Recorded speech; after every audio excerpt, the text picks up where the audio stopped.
नवंबर की 11 तारीख को इस्लामिया यूनिवर्सिटी भावलपुर ने मुझे पीएचडी की एजाज़ी डिग्री से नवाजा। इसके लिए स्पेशल कन्वोकेशन का इंतज़ाम किया गया था। गवर्नर पंजाब बलीगुर रहमान ने जब डिग्री सौंपी और पूरे हाल ने तालियां बजाईं तो मेरी आंखों में आंसू आ गए। ये आंसू आने भी चाहिए थे। मैं 32 साल पहले इस यूनिवर्सिटी का नालायक और गैर मरूफ तालिब इल्म था, मगर आज अल्लाह ने मुझे इस एजाज़ के काबिल बना दिया। मैं अपने आंसू कैसे कंट्रोल कर सकता था। चुनाचा मैं देर तक आंखों की नमी पीने की कोशिश करता रहा। मैं 1989 में पहली मर्तबा भावलपुर आया था। मेरे वालिद मुझे वकील बनाना चाहते थे। चुनाचा मैंने पंजाब यूनिवर्सिटी के लॉ कॉलेज में दाखिला ले लिया। हॉस्टल में अपना सामान फिट किया और बाकी ज़िंदगी कोर्ट कचहरियों में गुजारने का फ़ैसला कर लिया। मेरे एक दोस्त भी मेरी तरह एलएलबी करना चाहते थे, मगर बदकिस्मती से वो मेरिट पर ना आ सके और उन्होंने अगले साल दोबारा कोशिश का फ़ैसला किया। ताहम उन्होंने खुद को मसरूफ़ रखने के लिए इस्लामिया यूनिवर्सिटी भावलपुर के जर्नलिज्म डिपार्टमेंट में दाखिला ले लिया। मैं उन्हें छोड़ने के लिए इनके साथ भावलपुर आ गया। ये मेरा भावलपुर और सहाफ़त के साथ पहला तारुफ था। हम ट्रेन के ज़रिए पहुँचे। सर्दियाँ शुरू हो रही थीं। सहरा की सुबह पूरी दुनिया में ठंडी होती हैं, लेकिन भावलपुर की वो सुबह कुछ ज़्यादा ही ठंडी थी। हमने रेलवे स्टेशन से चाय और दो बन लिए। आप यकीन करें, चाय और बन भी ठिठरे हुए थे। इस ज़माने में वहाँ साइकिल का रक्षा चलता था। साइकिल के पीछे रक्षा फिट होता था। इसमें 2 लोग बैठ जाते थे और रक्षे वाला उसे खींचता था। हम भी सामान समेत साइकिल रक्षा पर चढ़ गए। रक्षा ड्राइवर मिस्किन और लागर था। वो साइकिल चलाते हुए सराइकी ज़बान का कोई गीत गाता था, लेकिन जो ही चढ़ाई आती थी तो लंबे लंबे भारी भारी सराइकी गालियाँ गाने की जगह ले लेती थी। मैंने गाने का गालियों से कॉम्बिनेशन पहली बार देखा था। मैं देर तक हंसता रहा। हम बहरहाल सीधा यूनिवर्सिटी पहुंच गए। इस ज़माने में मास कम्युनिकेशन का डिपार्टमेंट ओल्ड कैंपस में होता था। एक तरफ वाइस चांसलर और यूनिवर्सिटी इंतजामिया के दफ्तर थे और दूसरी तरफ बरामदे में सहाफ़त और लॉ की क्लासेस होती थी। सहाफ़त का शोबा ऊपर था और लॉ डिपार्टमेंट नीचे। दोनों के सामने कैंटीन थी और बैक साइड पर लड़कियों के हॉस्टल। न्यू कैंपस शहर से दूर सहरा में था। ये बगदाद अल जदीद कहलाता था और ज़्यादातर शोबे वहाँ होते थे। ओल्ड कैंपस से हर आधा घंटे बाद बगदाद अल जदीद के लिए बस चलती थी और तालिब इल्म सारा दिन इधर से उधर, उधर से इधर आते जाते रहते थे। हम दोनों हाथ रगड़ते हुए मास कम्युनिकेशन डिपार्टमेंट पहुंच गए। ये इस शोबे की पहली क्लास और पहला बेंच था। यूनिवर्सिटी ने 1989 में अपना डिग्री कोर्स शुरू किया था। चुनाचा जिसने भी अप्लाई किया उसे दाखिला मिल गया। मैं अपने दोस्त के साथ क्लास में बैठ गया। थोड़ी देर बाद एक बुजुर्ग क्लास में तशरीफ़ लाए। वो सर से गंजे और चेहरे से खासे तजुर्बाकार दिखाई देते थे। हम सब एहतराम में खड़े हो गए, जबकि वो हक्का बक्का होकर हमें देखने लगे। चंद सेकंड बाद पता चला हम जिसे उस्ताद समझ रहे हैं वो तालिब इल्म है। इसके बाद एक और साहिब आए। इनकी बड़ी बड़ी मूंछें थीं और वो भी ठीक ठाक बाल बच्चेदार दिखाई देते थे। क्लास इनके एहतराम में भी खड़ी हो गई, लेकिन जल्द ही न्यूटन के चौथे कानून से पता चला ये भी तालिब इल्म है। इनके बाद एक बुजुर्ग खातून तशरीफ़ लाई और वो भी आखिर में स्टूडेंट निकली। अर्ज लोग आते गए और हर शख्स शुरू में उस्ताद और आखिर में स्टूडेंट निकलता रहा। आखिर में 2 नौजवान लड़के क्लास में दाखिल हुए। हम उन्हें स्टूडेंट समझकर बैठे रहे, लेकिन वो उस्ताद निकले। एक मियाँ जुल्करनैन थे और दूसरे सजाद अहमद पराचा थे।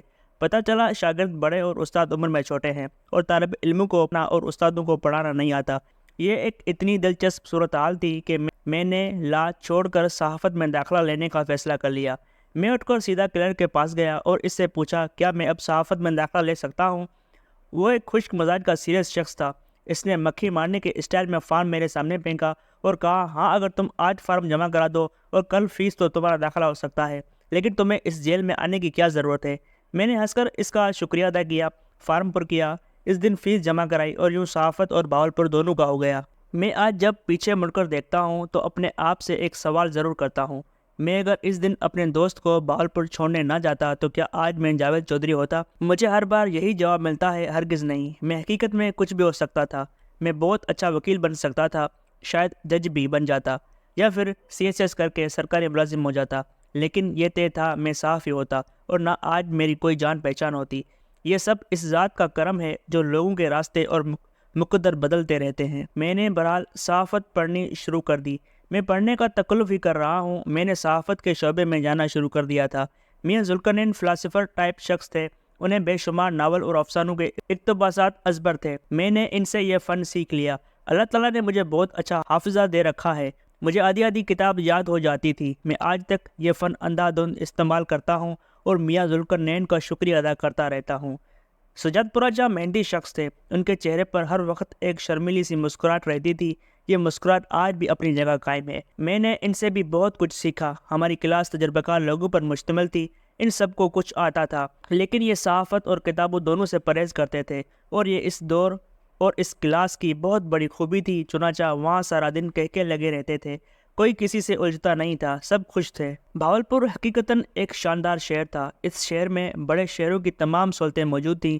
ایئرپورٹ بھی تھا، ریلوے جنکشن بھی، ریڈیو اسٹیشن بھی، بڑی اور پرانی لائبریریاں بھی، اور یونیورسٹی بھی۔ اس کے ساتھ ساتھ چولستان جیسا صحرا اور ستلج جیسا دریا بھی تھا، اور ہاکڑا جیسے ہزاروں سال پرانی تہذیب بھی، اور عباسی خاندان کے پرانے نواب بھی، اور ان کے محلات اور قبرستان بھی۔ میں ان تمام چیزوں کے درمیان پینڈولم کی طرح لرزتا رہا۔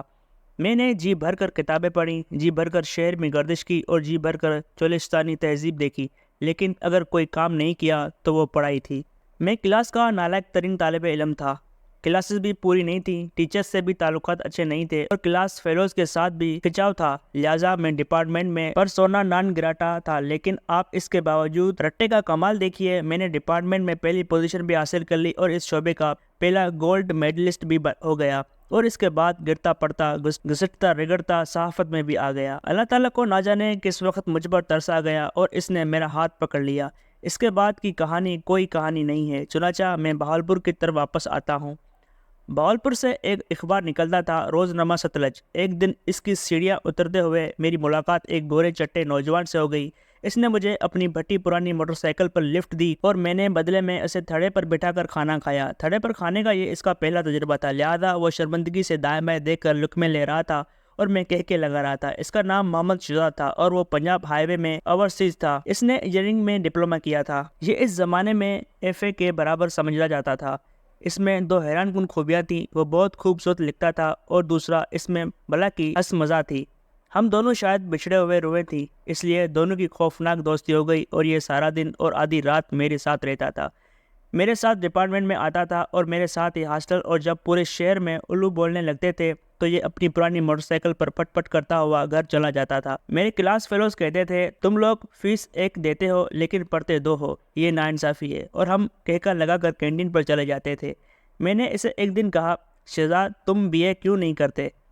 اس کا جواب تھا، مجھے اس کا کیا فائدہ ہوگا؟ میں نے ہنس کر کہا، تم اس کے بعد اپنا نام محمد شہزاد بی اے لکھ سکو گے۔ اس نے بھی کہکا لگایا، مگر ہم نے اگلے دن اس کا بی اے کا پرائیویٹ داخلہ بھجوا دیا، اور ہمارے 5 لوگوں نے اسے پڑھانا بھی شروع کر دیا۔ یہ بی اے نہیں کرنا چاہتا تھا، مگر ہمارا دل رکھنے کے لیے اس نے پیپرز دے دیے، اور خوش قسمتی سے پاس بھی ہو گیا۔ ہماری یونیورسٹی انتظامیہ سے بہت اچھے تعلقات تھے۔ وائس چانسلر مسبل اینڈ اردو اسپیکنگ تھے۔ کیمسٹری کے پروفیسر تھے، اور وہ ہماری شرارتوں کی بہت پسند کرتے تھے۔ ہم نے ان سے درخواست کر کے شہزاد کو ماس کمیونیکیشن میں داخلہ کرا دیا، جس کے بعد یہ چھپ کر نہیں بلکہ سینہ تان کر ڈپارٹمنٹ میں آنے لگا۔ میری مدت اس وقت پوری ہو چکی تھی۔ میں ڈگری مکمل کر کے لاہور چلا گیا، جبکہ شہزاد پڑھتا رہا، اور یہ آج پروفیسر ڈاکٹر محمد شہزاد رانا ہے، اور بہاولپور یونیورسٹی کے media and mass communication department کے چیئرمین ہیں۔